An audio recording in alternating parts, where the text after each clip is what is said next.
Here. Court's call to order.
Is a confirmed chicken thief.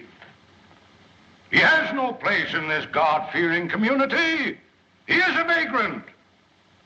He cometh from no man knows whence. Since arriving in our midst, he has been known to do no honest work. The Commonwealth of Kentucky asks, yea, demands, that he be adjudged guilty and sentenced to 6 months on the chain gang.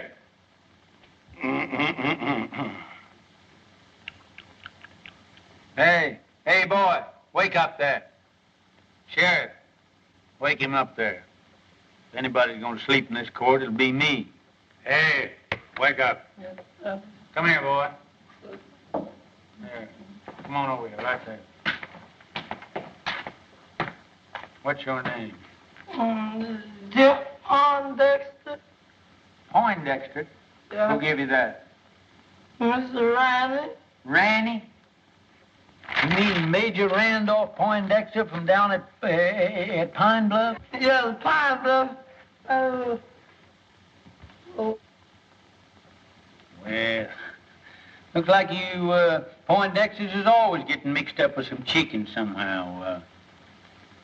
Hey, Sergeant, it seems like I recollect you and Major Randy having some connection with the flesh of the fowl at one time. Don't good if we didn't. You know, Major Randy was the fire-eatingest soldier that ever chased a yank up a tree. You know, Billy, you and me pricked near starved that day when we went foraging for a snack after the Battle of Chickamauga.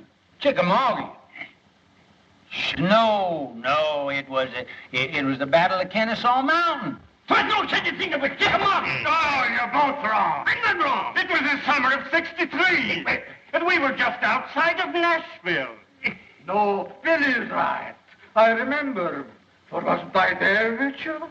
Your Honor, the Commonwealth objects to this digression. Now, Senator, you know, now the point is that the Major, he acted the part of a gentleman and a soldier, and he removed the temptation from out of our path by eating up all the fat hens in the whole bunch and leaving us nothing but a lot of old skinny Dominic roosters. You remember, boy? Come to think of it, Billy, they were Plymouth Rocks. There was no such a thing that was Yankee chicken. There was Rhode Island Red. I knew because I could touch the Plymouth Rock. Yankee was Rhode Island. Your Honor! Dominic. Your Honor! It was Dominic. Is this a court of law? I know that. I ask you, is this a court of law?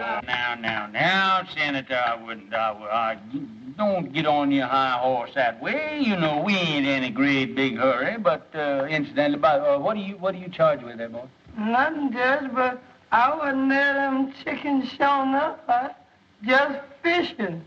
Fishing? Where was you fishing? Down Sleepy River. Ain't no fish in Sleepy River. Ah, son. Ain't neither. Full of catfish. Doc's right, Jimmy. Yeah? Sure is, white folks. I catch bullet catfish in there that long. There's your proof he's lying. Here, come here. What do you use for bait? Oh, I got a hunk of beef liver. Beef liver? Yeah, I have to take the That's beef good. liver and put it on the hook and chunk it out there. Let them have the first piece for nothing, see 'em.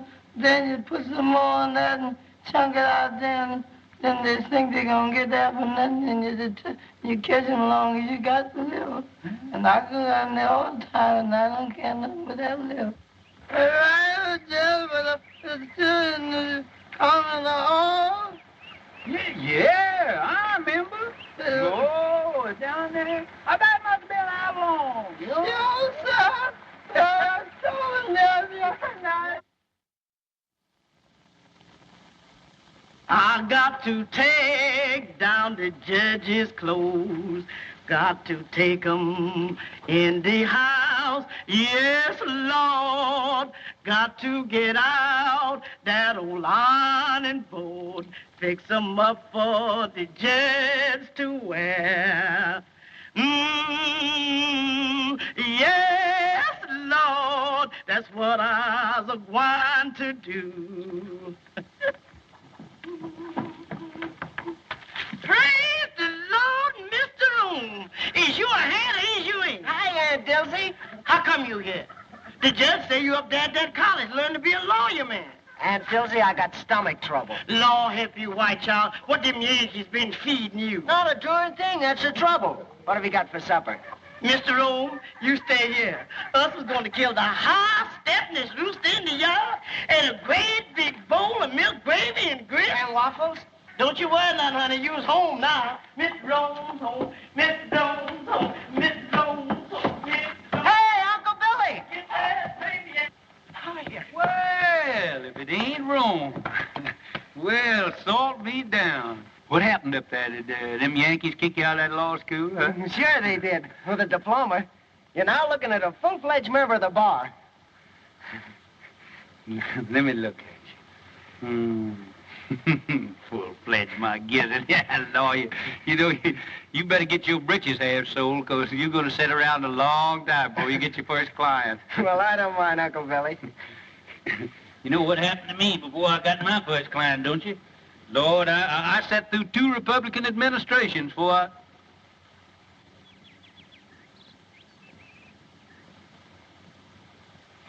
Who are you playing? Oh, I'm just doing a little practicing here for the championship.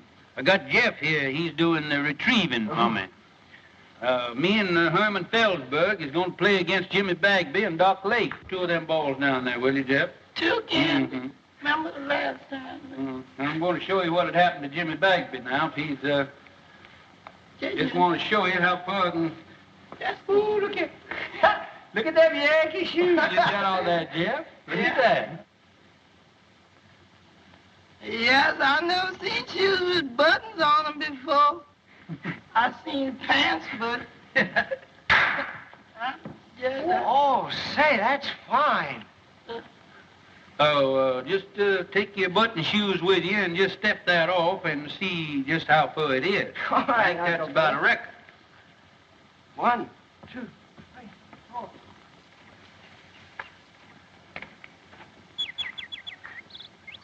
Hello.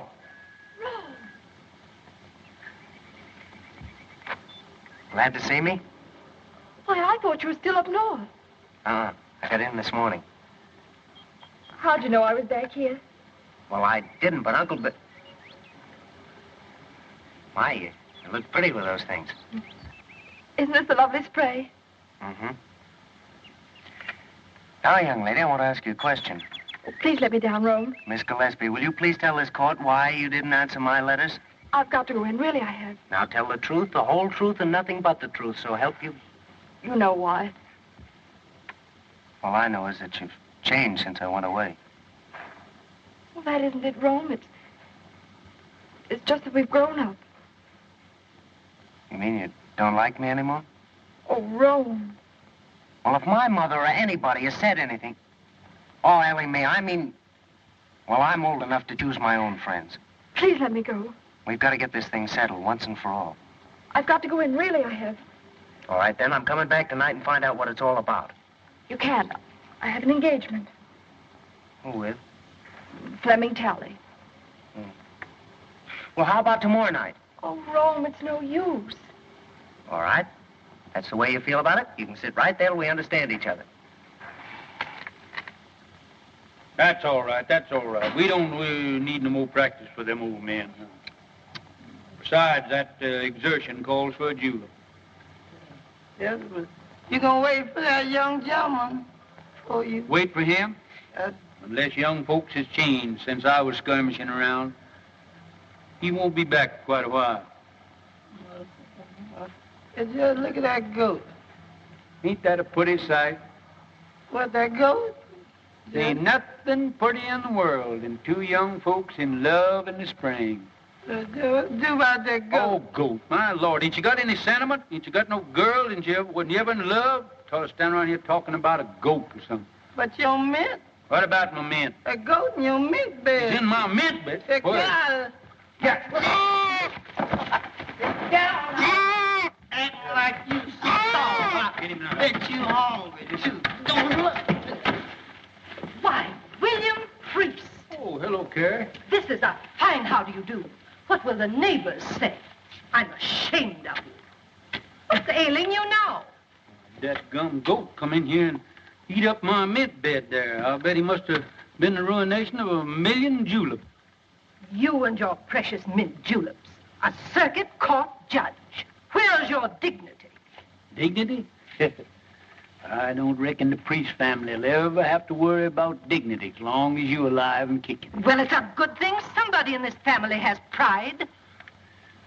I always told my brother when he married you that he saved the family name. Well, if he were living, he wouldn't be fooling around the front yard with a goat. That's not what I came for. Have you seen Rome? Oh, Rome? Rome? Oh, appears like I did see that son of yours around here a while ago. I expect he's downtown, though, now. Strutting around, showing off his button shoes. Now, don't you play possum with me. As if I didn't know you'd been encouraging that girl over there to set her cap for Rome. Carrie. If I didn't know that you had the biggest heart of any woman in the world, I'd think you're the most suspicious creature that ever come down the pipe. Never mind that. You come up on the porch. I want to talk to you.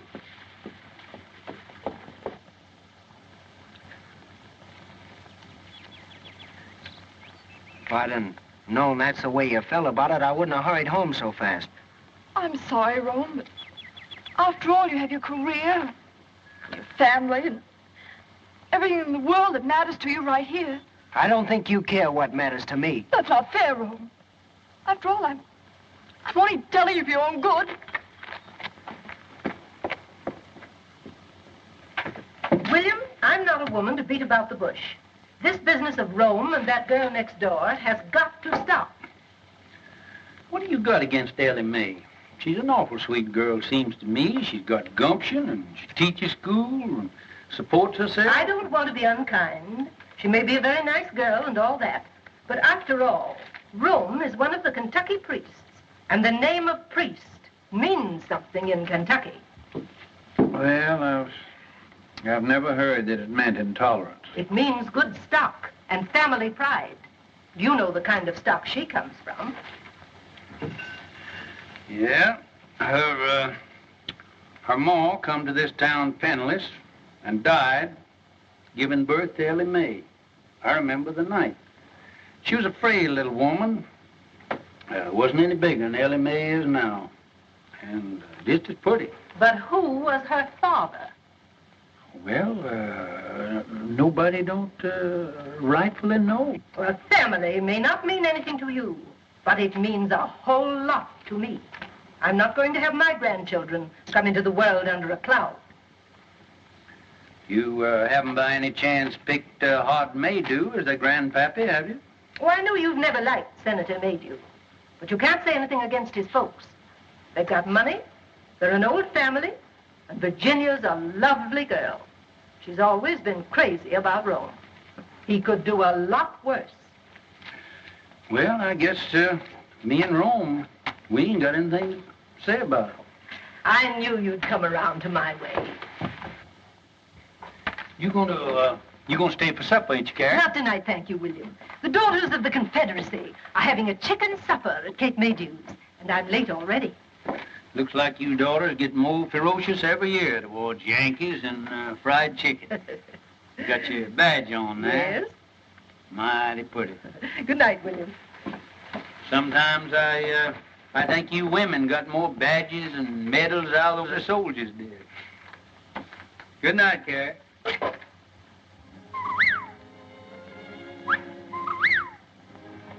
Listen to that old whippoorwill calling his mate. Him and his kin has been nesting around here for nigh on 30 years. It's a lonesome kind of sound, isn't it, Uncle Billy? Tis so.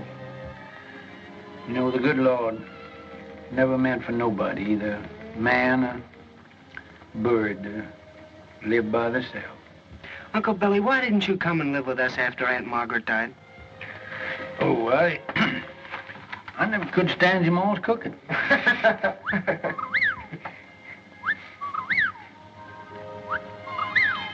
Oh, fine swing over there on that other porch. I wouldn't be surprised if they ain't a pretty girl sitting in it now. She's got another fella tonight. Ellie Mae sure is pretty.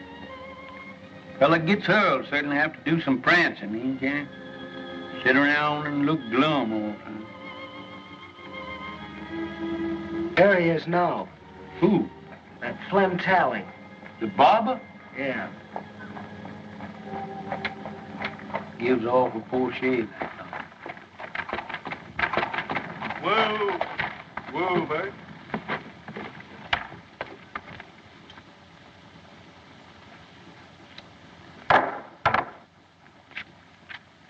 Yeah, I am, honey. Jimmy, here's the news.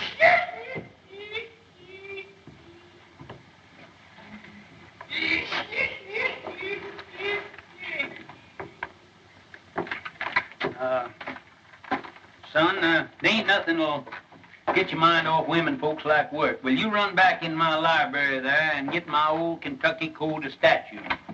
It's an old calfskin book up on the top shelf there. That gets me, that brand there. Long years, I'm just gonna see if I can't stop him. Gabby Rives and Joe Herringer, you know, the boys that work for me down at my barber shop. Well, they comes to me tonight and wants me to go over to Old Town. Some high-flying gals over there. But I tells them no. I can have all the fun I want right here at home. Now, guess who I was talking about? Couldn't I make you some lemonade? Lemonade? Sure, honey. And I got something to sweeten it with. Right out of the mountains and kicking like a mule.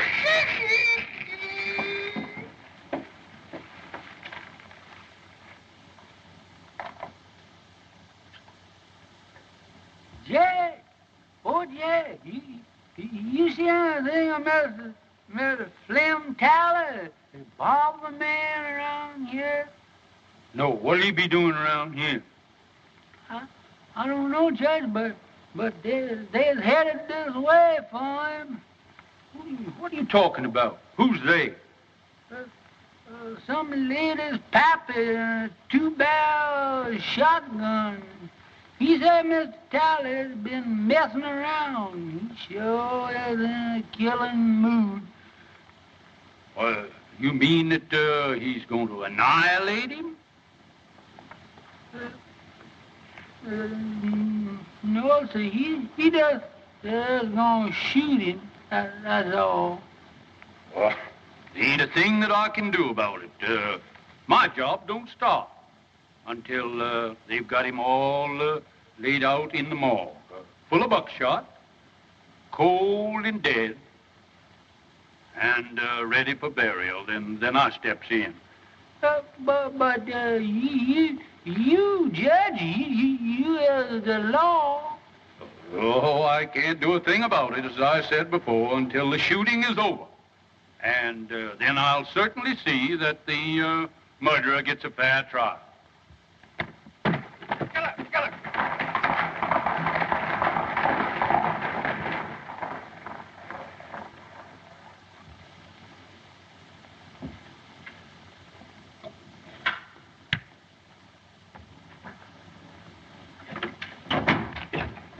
Uncle Billy, I couldn't find that book anywhere. What book? That Kentucky law book. Oh, maybe I didn't have one. Ellie Mae's waiting for you over there. What? How do you know? Are you sure? Now, don't be standing here like a jaybird gawking when I tell you she's waiting. Go on out of here and go.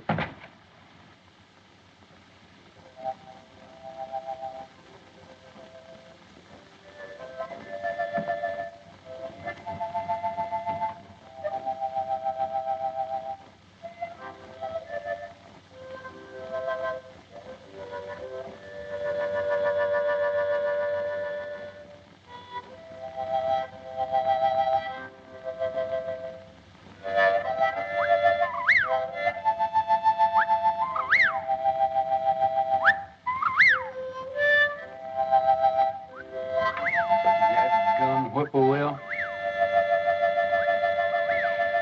Mighty poor company on a night like this. Good night, Dad.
Long time, honey, since you and the babies went away. Oh, Rome come home tonight.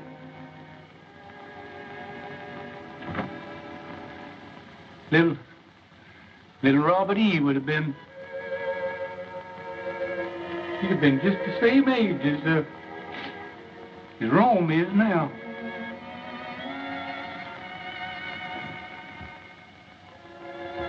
I guess it's Rome coming home is what makes it seem more lonesome than ever around here.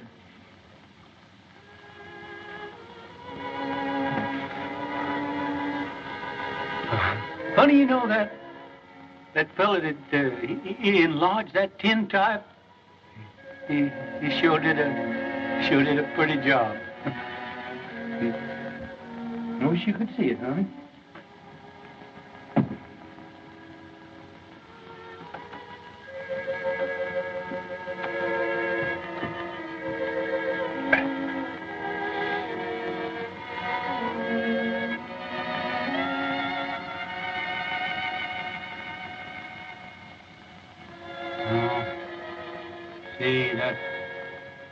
That fella put that gilt on there was regular humbug.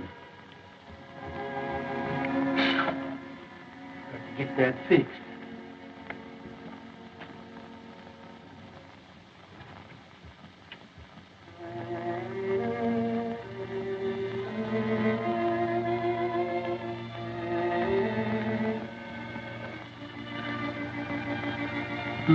Honey, it sure is a pretty night.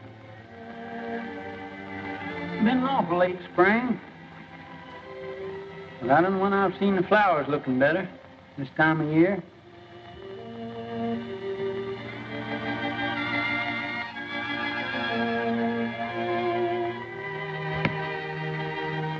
People are funny things.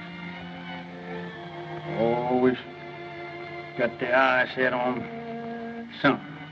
Rome, he's got his eye set on Ellie Mae, and Carrie, she's got hers set on old Hard Maydew's daughter, Rome. Old Hard, he's got his eye set on my job. Some of them's gonna be disappointed. Them honeysuckles sure do smell sweet. Seems like I just can't get my nose full enough of them.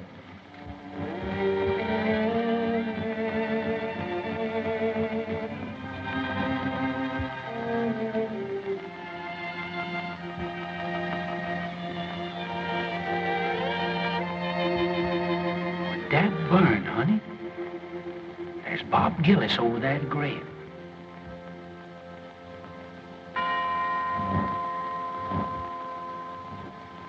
It's at Ellie Mae's mother's. You're a pretty boy, though. Yes, sir, you is. Hi, Jimmy. Hello, Billy. What are you doing there? Figuring on getting called to the colors again? Hello, Gillis. Well, You never know what them Yanks is going to do. We licked them once, and I'm keeping old Deadeye ready in case we got to do it again. Say, better look at old General Forrest there. Think he's gonna need a little shoeing pretty soon. Well, I'm mighty busy right now, Billy, shoeing them two horses over there. Hey, Bob, we better take a look at the judge's horses some more.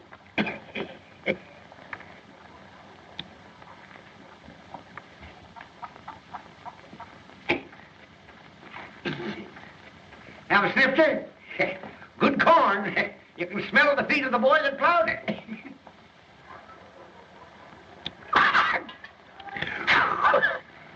That breath of yours is like a hot mince pie. Where you going? Going fishing. Sleepy River. Sleepy River? Why don't you fish in the trough there? Need shoeing? no, all right for a while yet. Say, bad scar you got there.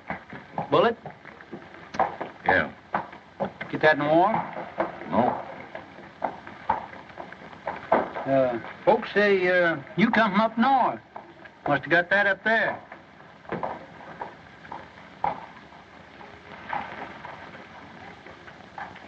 We'll talk to Jeff first, find out anything. Hey, wake up here.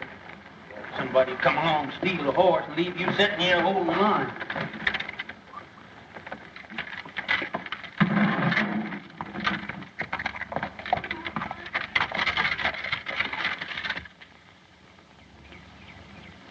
All right, come on with that beef liver now. The bait, is in bait bag. All this keeping head Hurry up now. and liver. Oh, gee, don't tell me you ain't got it. It looks like that liver them walked off by itself. Lord. Here, Oh, I'm going to catch any catfish and ain't got no bait. Take this dime now and hurry on back to town and get me that beef liver. all right, sir. Hurry up now. All right. Actually running now. This is the way it is. You going to put your shoes on? Look, I'm saving in case my feet wear out. And then I have them. Much sitting around as you do. It won't be your feet that'll wear out.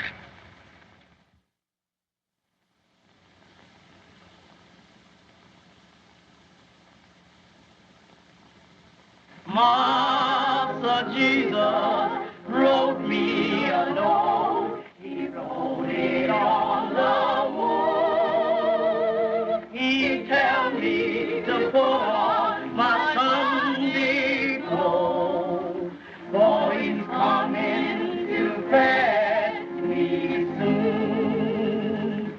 Master Jesus wrote me a note. He wrote it in a star. Say he gonna wash me white as snow. Though I be as black as tar.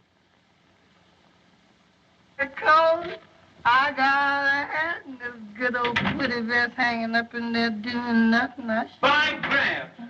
Well, plague take you, I thought I told you to stay away from that Yeah, vest. but Judge, it got hung up on Yeah, you got my coat on there, too. Yes, but this old skunk coat. Skunk coat? I mean possum. What do you mean, possum? Rabbit. Rabbit? Say, listen, every inch of that is raccoon. Better be raccoon. I took it off a rich Yankee. Now you get in there and put them things away from there. Better get on over at that festival there. Dilsey might be needing you, too. How are you, Judge? Just Oliver, Ever. Just Oliver. I'm afraid it takes ice cream and cake to get you old soldiers out of it, Judge. Yeah, if the Lord ever gets in a jam, why, he knows who to call on. That's right. Going to church isn't everything there is to it. Evening, Senator. Good evening, Reverend. Good evening, Judge Breeze. Good evening, Lord. As one of our best churchgoers. Yes, it's surprising how far some men will go to get a few votes. Too bad we didn't get rid of him and get him off up to Congress there after him spending that term in the state Senate. I understand he thinks you deprived him of that honor. Me? Great Democratic Party and Thomas Jefferson. Evidently, the senator doesn't see it that way. Tell me that his cases in your court have taken on the appearance of a personal feud now that he's a candidate for your job. Oh, I wouldn't say that, Ashby. But I am going to have to get out and do some mighty tall electioneering, you know. Hart he's a spellbinder in a silver tongue from way back. I'm just an old country Jake who kind of a baby kisser. I ain't got much to offer the boys in the way of rhetoric. I understand he doesn't approve of your grammar. My grammar. First thing I learned in politics was when to say ain't.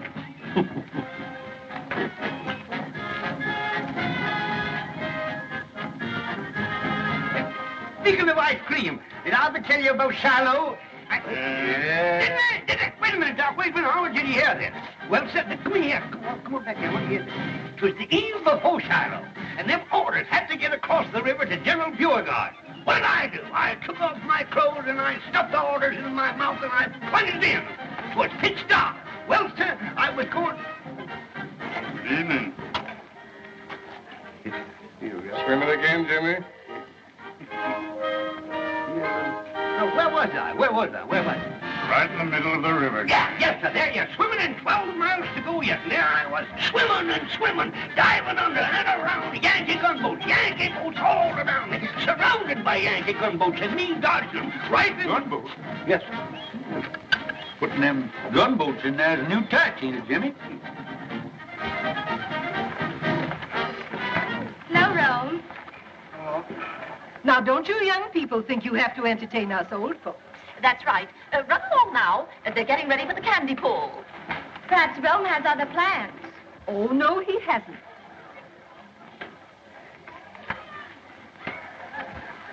I declare, Virginia gets prettier every time I see her. And I know you're happy to have Rome at home again. Oh, he's such a nice boy. Don't they look fine together? Look at them, Horace. Ah, yes. Youth, beauty. I remember when I first crossed the threshold of my young manhood and listened to the sweet murmurings of my heart. Oh,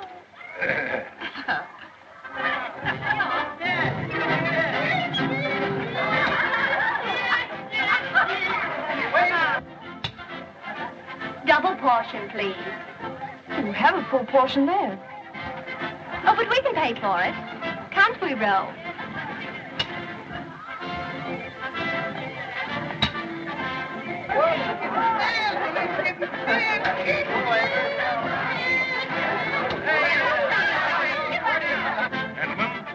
I propose to conduct my campaign on a dignified basis. No personality. Others may censure the homespun manners of Judge Priest on the bench. Not I. Others may question the methods by which he has held political control of the county for a quarter of a century. Not I. Oh, gentlemen, merit alone will count in the forthcoming election. Where have you been keeping yourself, Ro? I think you've forgotten where I live. Nothing like that. Mother and Daddy are always teasing me about you. I tell them you don't care anything about me. Bet you have a girl up north. Well, even if I did have, haven't you got every boy in town on your string? Oh, those stick in the mud. They make me tired. Besides, I've been waiting for somebody else.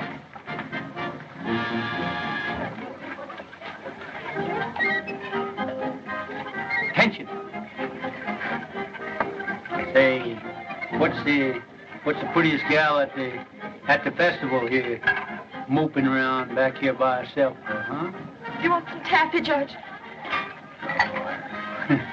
I ain't much of a taffy puller.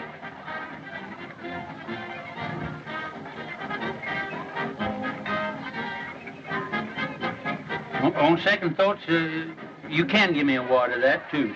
All right, put the butter on your hands first.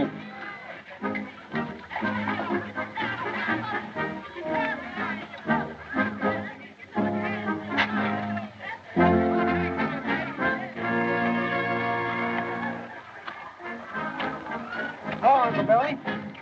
Oh, no. You ain't doing that right. What's the matter with it? Here, let me see your hand. You ain't got no butter on there, no wonder. Here, let me show you. Here, put mine in here. Let me show you. There. Go on up there. Run on up there and put some more stickum on your hand there. Go on, right up there. All right, Uncle Billy. That's it. Now, here. Put that right over in there now. Now, here. Now, that's the thing. Candy pulling, you got to keep your mind right on it. Look, that's how you're getting it all on your hand. Keep your mind on what you're doing there now. Lord, you pulling candy with champion candy puller of this neighborhood now.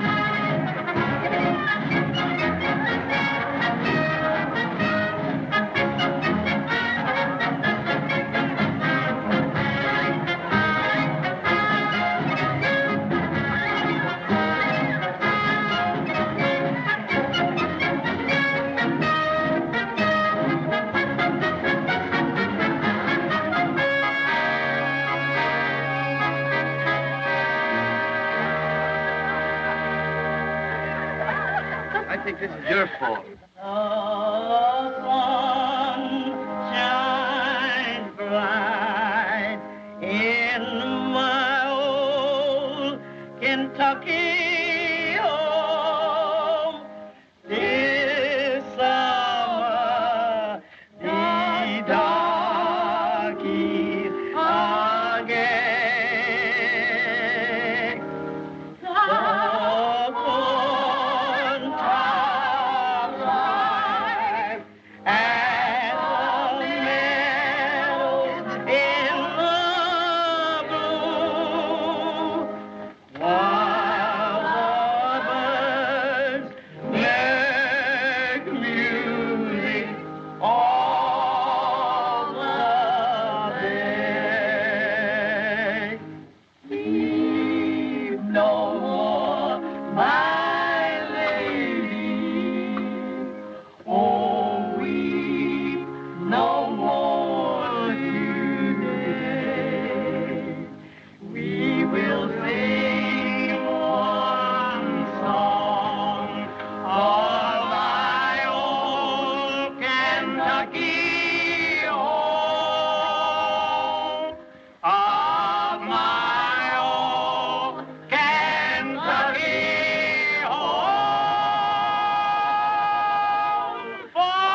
Morning, everybody. Good morning, Judge. You next. Hey, Flem, you got the only lively spot in town. Here, Gabby, what's the latest news in the paper this morning? Hello, Lige. Howdy, Judge. Hey, you ain't been in lately, have you? Good morning, Mr. Morning.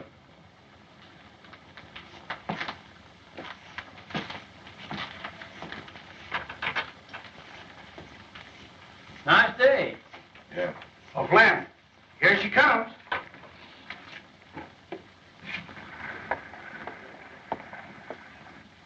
And does she like her Flemmy? Hey, Flem, when you two getting hitched? Don't know it. I heard nobody talking about marriage. You ain't scared of no shotgun wedding, are you? Not as long as she ain't got no paw.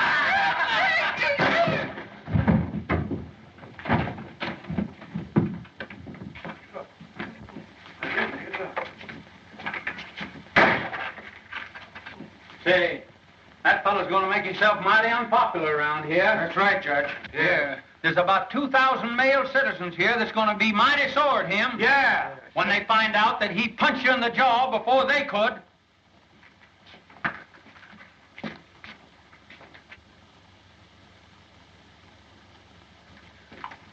Yes, he's going to be awful unpopular around here.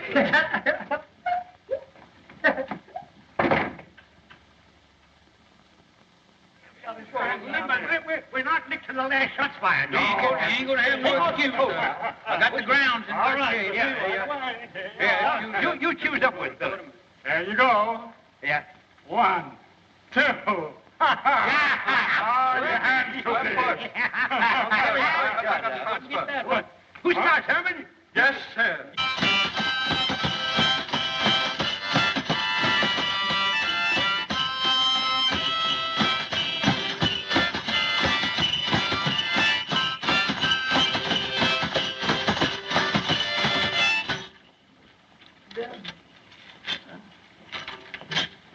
My wife and I live all alone in a country called our home. Don't put enough in that. This is just like more than that.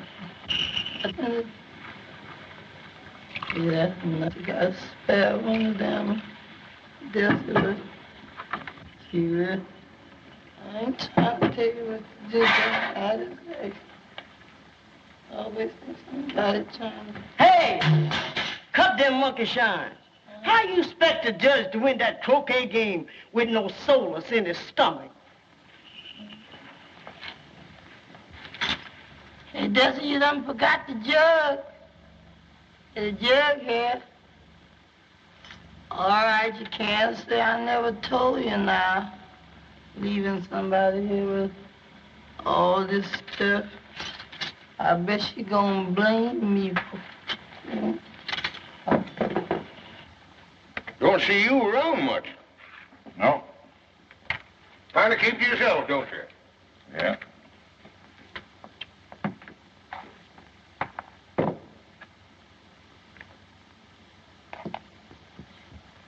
Joe, get some more beer while I knocks with that 14 ball down there in the corner. I'll pay for it. Hey, Bill, Gillis is out there. Yeah? Yes. Come on, let's get it. Don't hold your horses now. He'll be heading to you in a minute, going home. Fellas with me? Sure. Sure with you.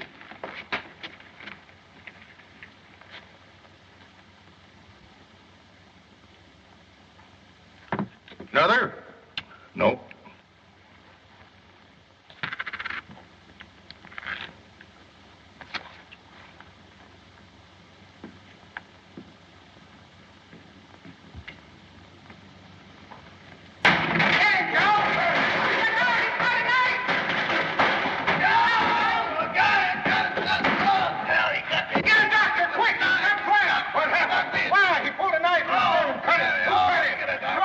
He cut Flem. We saw him. With the knife? Yeah, we saw him to it. Look at that. Cut it. Come on, that blacksmith.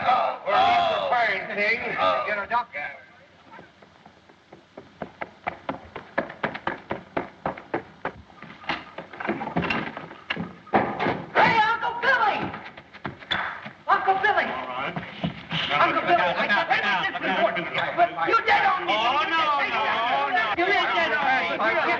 get out of here.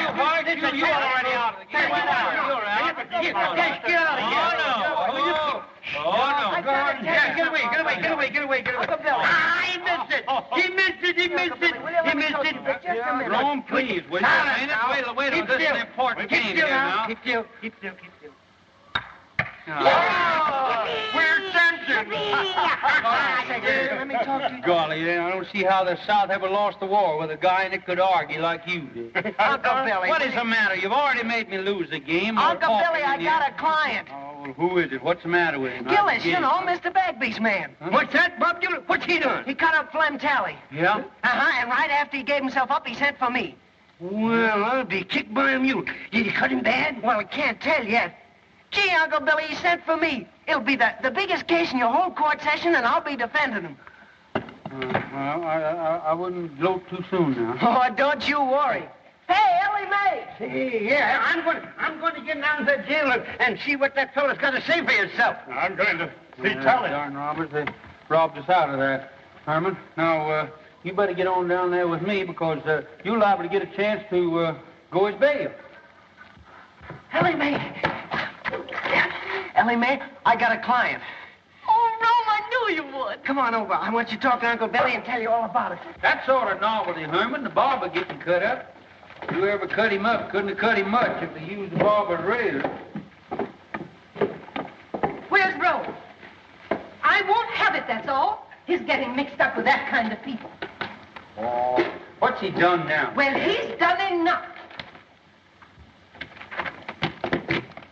Mother, what's the matter? Something wrong? If you're in the habit of discussing your affairs before strangers, I'm not. Well, Ellie Mae's not a stranger. Excuse me, Rome, I'll go. No, wait. All right. I have nothing to hide. Carrie, what's the matter? Have you been out in the sun too much? You shut up, William Priest. I hold you responsible for everything that's happened. Are you going to defend that man? Mr. Gillis? You bet I am. Oh, no, you're not. Mother, what do you mean I'm not? I suppose you know what's behind this drunken brawl? No? Well, then I'll tell you. They were fighting over that girl in a saloon. Mother, that's not so. Carrie, you can accumulate more misinformation in a shorter time than anybody who told you all this rigmarole. Virginia made you. Who? Virginia made you. Oh. She got it straight from her father. And brought it straight to you. She wanted to warn Rome. I know you've never liked me, Mrs. Priest. I know you've tried to stop Rome from going with me. And I know you think I'm not good enough for him. Well, let me tell you something. If Rome were half as mean as you are, he wouldn't be good enough for me. Well, of all things. Carrie, looks like you run second. Oh, no, I don't. If Rome's father were alive, he'd back me up. Rome's already got himself talked about all over town with this girl, and I'm not going to have him publicly defending her in court. Well, Rome, see how your mother feels about it, so looks like you lost your first client. It's certainly hard to get, too. No, Uncle Billy, I haven't lost anything. Rome? Mother, I think I'm old enough to know my own mind. I said I'd defend Mr. Gillis, and I'm going to go through with it.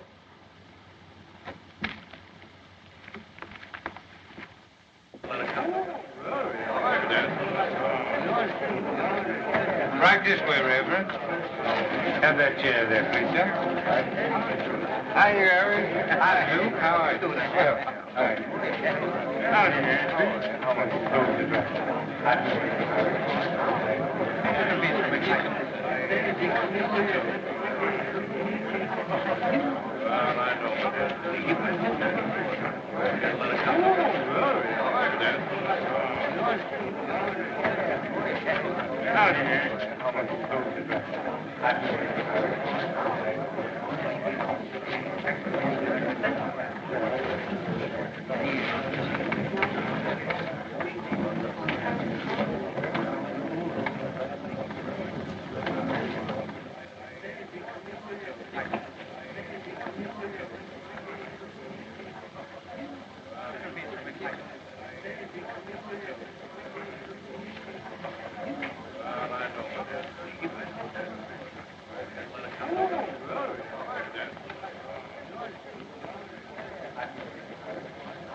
the court. I would point out that for many years, a political and personal difference has existed between your honor and myself. Now that I am a candidate for the exalted office which you have held for so many years, those differences have reached a point where, for the protection of the people, I must demand an impartial trial judge. Perhaps I'm getting deaf, but the fact had never reached me before. Are you insinuating that you won't get full justice in this court? I maintain that my language was sufficiently plain for any comprehension, however obtuse. But I will make it even franker. I charge, in the presence of two witnesses, you took sides with defendant Gillis in a prior attack upon this plaintiff. I've been sitting on this bench for nigh on 20 years, and nobody has ever asked me to step down. I'll file an affidavit of prejudice. That won't hardly be necessary. Then I call upon you, Judge Priest, to vacate the bench during this trial and yield your place to a qualified judge.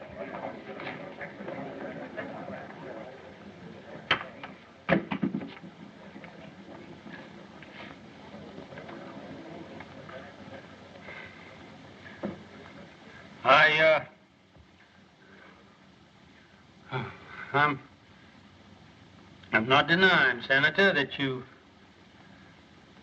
kind of took my breath away. I guess I had just sort of got the habit that I was took for granted here on this bench. Gosh, I was pretty near raised in this courtroom. When I quit fighting, 65,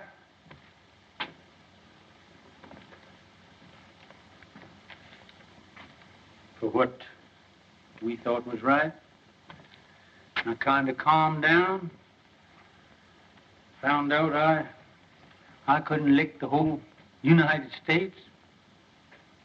I come back here to my hometown, and I put up my shingle. It wasn't long before I was sitting on that bench. Maybe I did have a hankering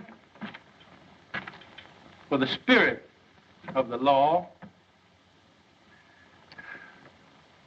not the letter.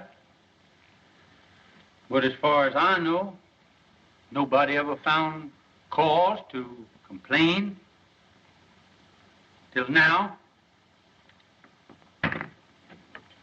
Now, you jury, you forget everything that I've said. And my feelings has no place in the records of this trial. Now, if you will excuse me, neither side has any objection. I'd like to ask the Honorable Floyd Fairley if he won't come up here and take my place on the bench.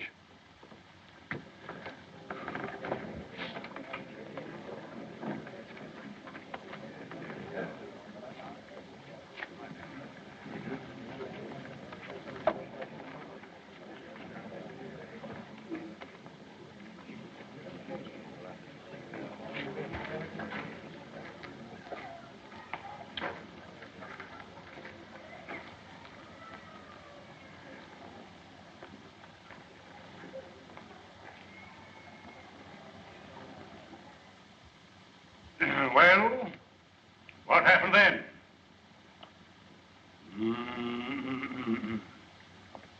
Gentlemen of the jury, in plain language, the defendant here burst in upon these three worthy citizens.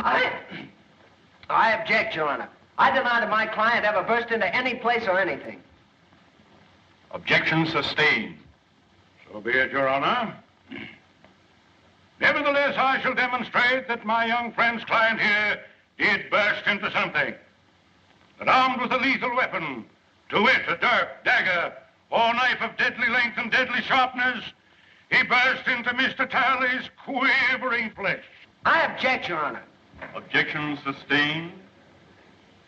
Your Honor's humble servant bows to Your Honor's august ruling. In due time, Mr. Talley's scarred and mutilated person will bespeak the verity of my claim with a silent eloquence far exceeding the powers of my poor tongue.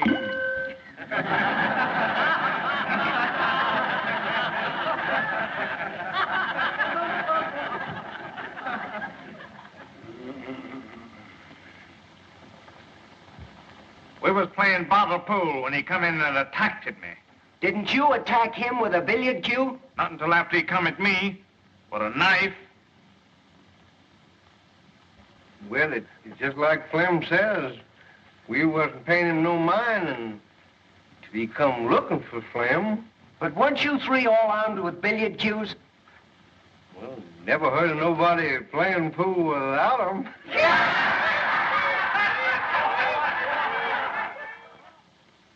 It's just like Flamin' Joe says. He come in looking for trouble. You don't like the defendant, do you? Who does?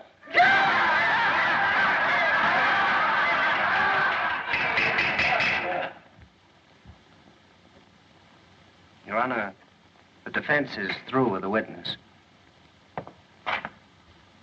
I should think my young learned colleague would be glad to be through with the witness.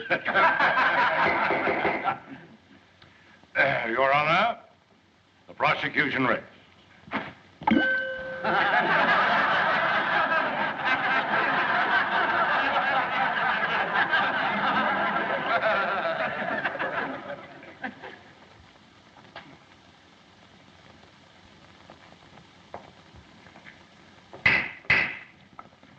Before the defense proceeds, this court recesses for half an hour.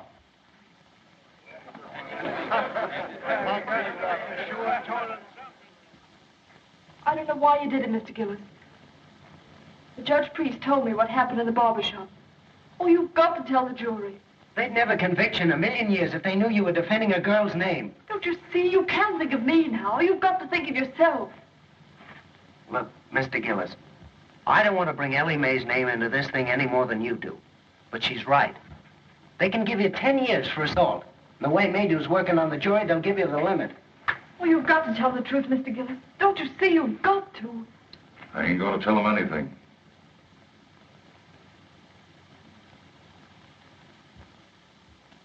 Yes, sir. Tally lied all the way through. And Herringer and Gab Rides, they lied too. It was 3 against 1 in Billy Gaynor's back room, and it's 3 against 1 in this here courtroom. Have you ever been in any other cutting scrape in town before? No, sir. That's all.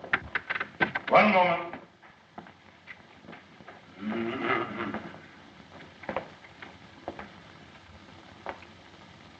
Where do you come from, Mr. Gillis? I ain't a saying. You aren't exactly what we Southerners would call a sociable person, are you? I mind my own business. Precisely. Except when you go looking for trouble. I don't go looking for trouble. But I ain't the one to run away from it. How long have you had a grievance against Mr. Talley? We had a run-in a few days before he jumped me. Oh, a run-in, eh? And what was this run-in about? Well, come on, tell the jury. What did you hate him for? I ain't a saying. Then you didn't have any reason for knifing. I didn't say that. Well, make up your mind. Why did you hate him? I ain't a saying. Your Honor. Anything further? That's all, Your Honor. The defense rests.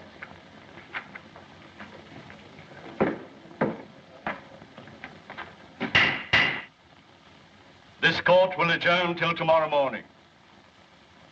It is our hope that the summations will be brief, so that we may all attend the reunion ceremonies, which begin at noon.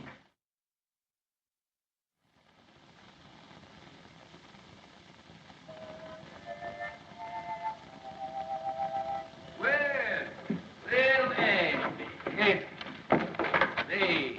This is a pleasure. I don't get the chance to do this often. You certainly does me honor. Here, Jeff, make the Reverend comfortable, lad.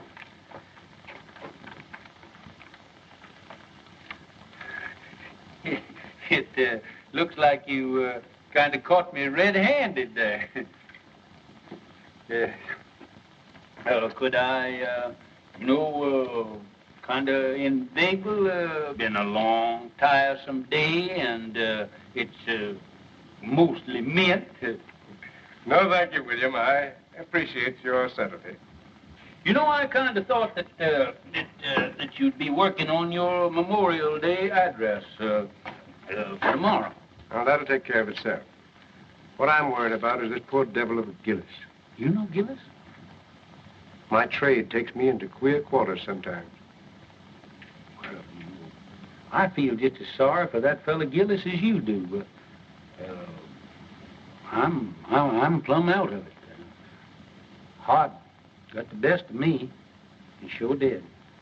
Case is closed. It's all settled. I don't think Hart will, he'll be fool enough to reopen the case for nobody or nothing.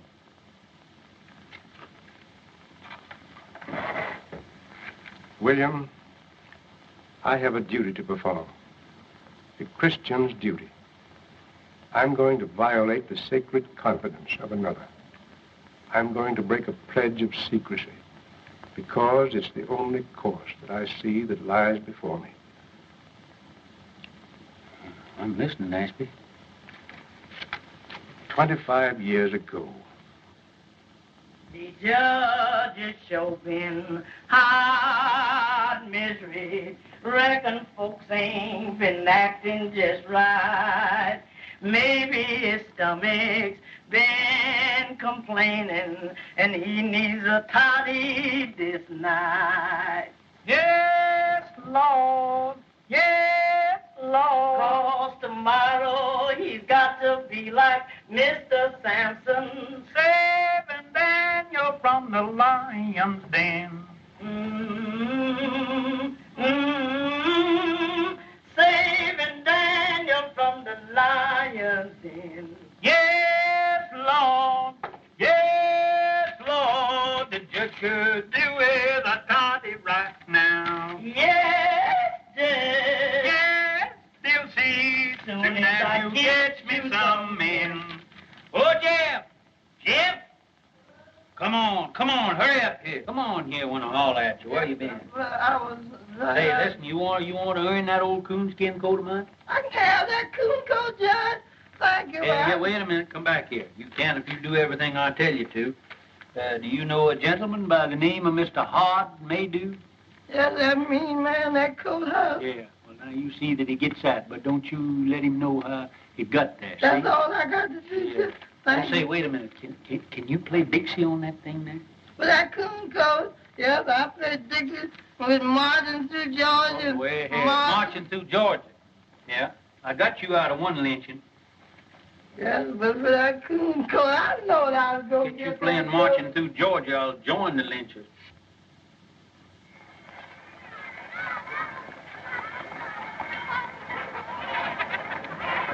Hello, children.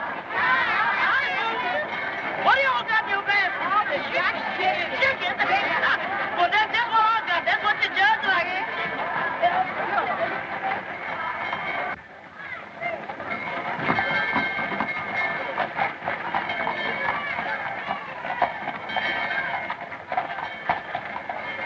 Hey, the jury's coming in. What? Hey, Lamb, come on, the jury's coming in. I'm telling you, Sheriff, we've lost the bass drum. How could you lose a bass drum? Someone stole it. We need it for the parade.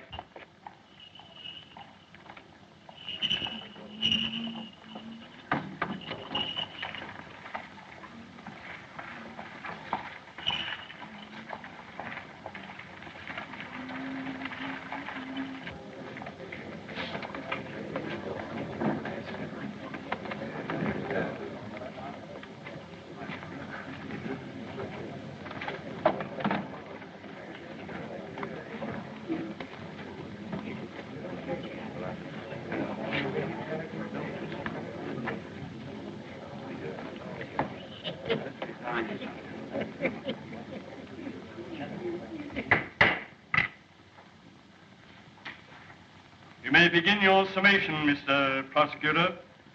May it please your honor.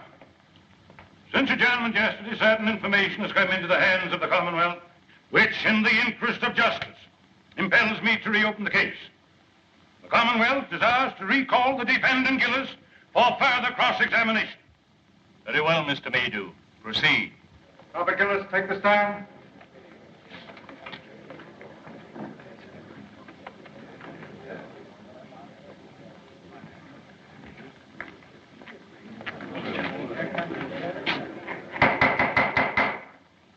Your Honor, as I recollect our procedure, for the time being, I'm an ordinary member of the bar. In good standing?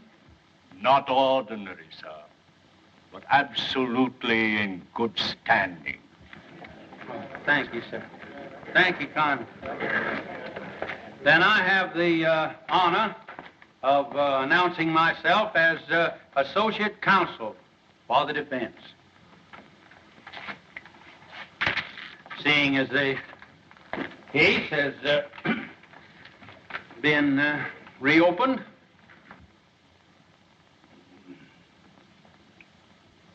Mr. Gillis, were you always a man of turbulent and violent nature? I always left them alone as left me alone. Is that so? What was the name of the man you once upon a time murdered? I never looked on it as no, it wasn't murder. A man was killed, wasn't he? Yes. And they stuck you in jail, didn't they? Yes. And they charged you with murder, didn't they? Yes. And the jury found you guilty, didn't they? Yes. Were you sentenced to be hung? No, I went up for life. Did you escape or were you pardoned? I ain't a saying. And I won't tell you no more no matter what you ask me. You don't need to. Judge Priest, your witness. no questions, Your Honor.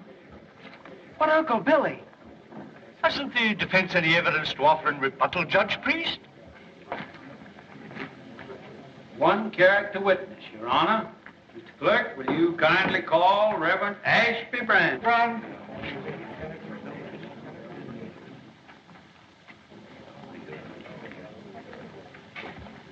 You solemnly swear to tell the truth, the whole truth, and nothing but the truth in the case now pending in this court? I do.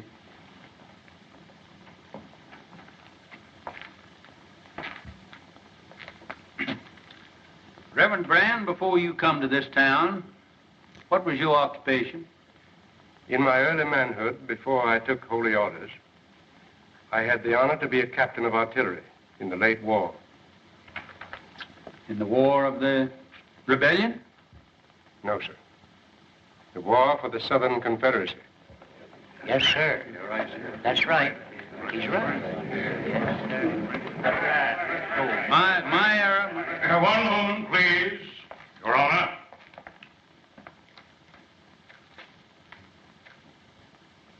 I yield to no man in love and everlasting devotion to that sacred lost cause for which my people fought and bled. But though I cherish all those dear and everlasting memories, which even the bare mention of that great conflict must awaken in every true Kentuckian's bosom, I fail to see any possible connection between this reverend gentleman's military record and the guilt of this man, Gillis.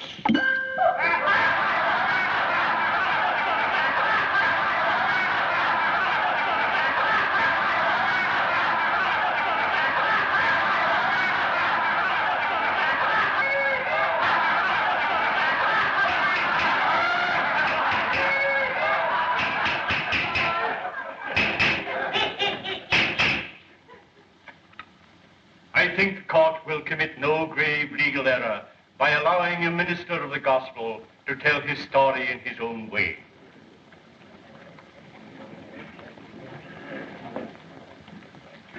Meander along, Reverend Brand.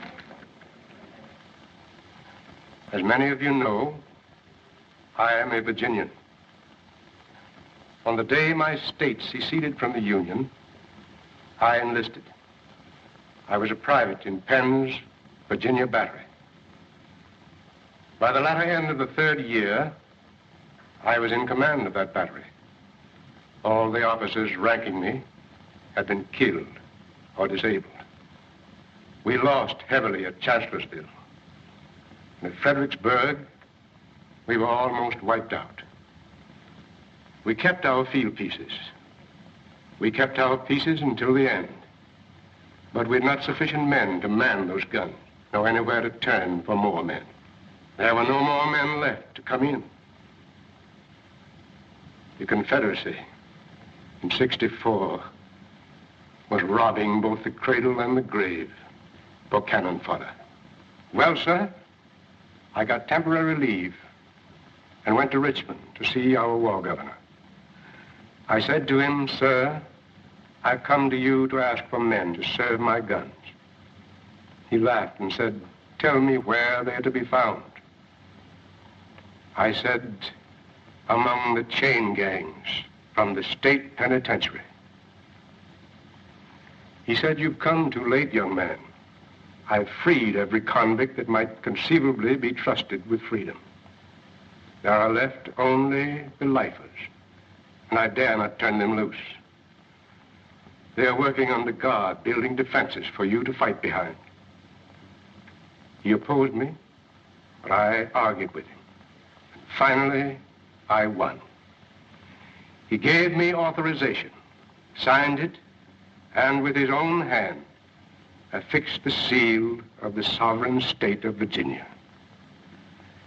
I rode back to the line, sir, and I found my chain gang. I told them to drop their tools and line up before me. I told them, if you go with me, you go to face a hell of destruction and suffering and death. But I said, if you do go, you go as free men, as soldiers of the Confederacy. Your past will lie behind you, and your future, if you survive, is in your own hands. And I promise you this much. If you stand fast, if you do your duty,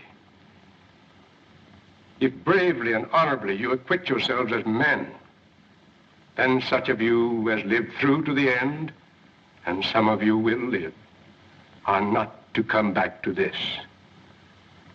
It's for you to decide. Those who remain behind, stand fast.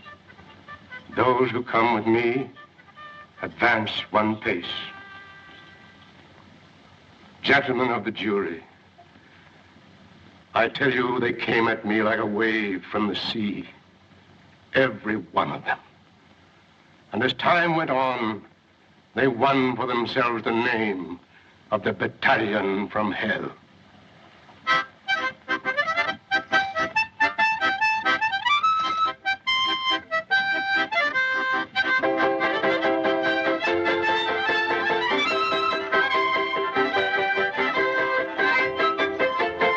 Those men, those felons, with the scars of their shekels still on their legs, they fought for the South like men, none better.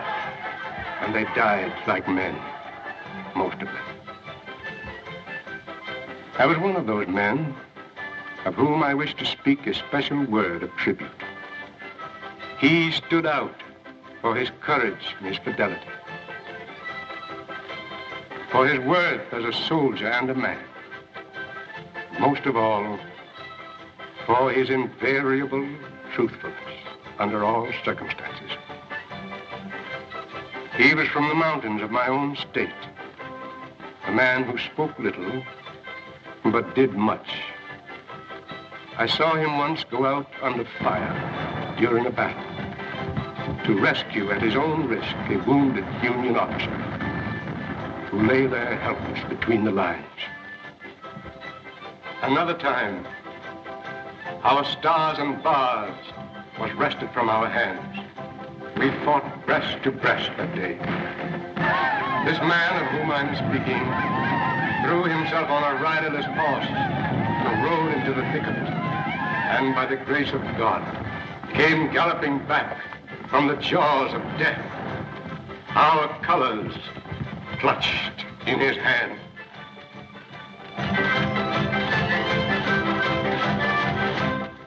And another day, when every man who served his gun, excepting him, was down, I saw him when the Union infantry charged, sitting astraddle his useless gun, and with a rammer for his only weapon, waiting for the enemy to come within reach. A countercharge from our infantry saved him.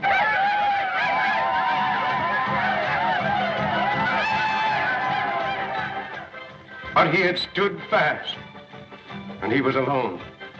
After the surrender, I kept his secret, and kept it to this very hour. Though I've seen him daily at his work, watching over his daughter, providing for her education through me, all unknown to LMA.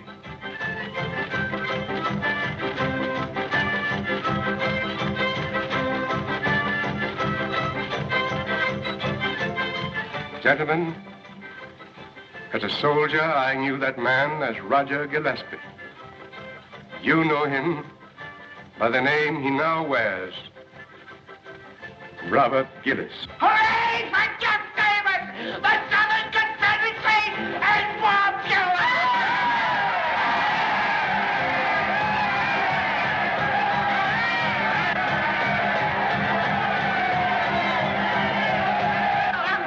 Get out of the way! Can't you see that poor, helpless child needs a mother?